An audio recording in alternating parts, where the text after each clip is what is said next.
Mesdames, Messieurs, bonjour. Des gendarmes ivoiriens ont été arrêtés à la frontière ivoiro-burkinabé et conduits à Ouagadougou.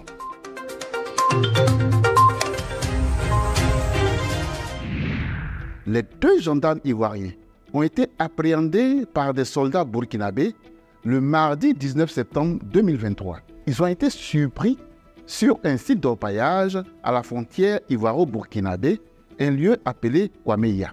Les deux gendarmes arrêtés ont été transférés à Ouagadougou le mercredi 20 septembre 2023. Les autorités des deux pays sont en discussion pour résoudre ce différend. Une médiation est en cours impliquant le sous-préfet de Danois et le commandant de l'escadron de gendarmerie de Bouna.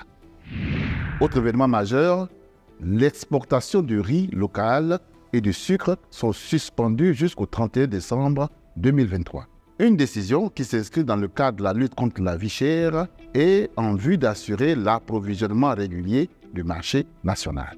Le gouvernement indique que tout manquement à cette disposition d'exportation du riz local sous toutes ses formes et du sucre sous toutes ses formes est passible de sanctions prévues par la loi relative à la concurrence.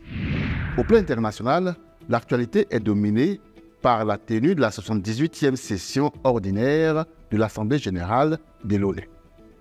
La Côte d'Ivoire y est représentée par le vice-président Timoko Millet Koné, qui a pris la parole à la plénière du débat général le jeudi 21 septembre 2023.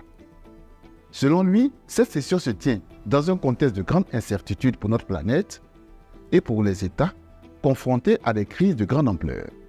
Cette situation entrave significativement la mise en œuvre de l'agenda 2030 des Nations Unies sur le développement durable et limite la capacité à relever collectivement ces défis.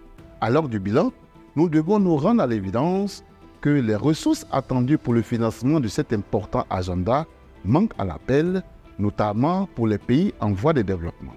La noble ambition de l'agenda 2030 ne peut continuer d'être tributaire des dépenses de sécurité qui augmentent d'année en année à travers le monde, a souligné le vice-président ivoirien. Voici, mesdames, messieurs, pour l'essentiel de l'actualité, et merci de nous suivre sur VNews.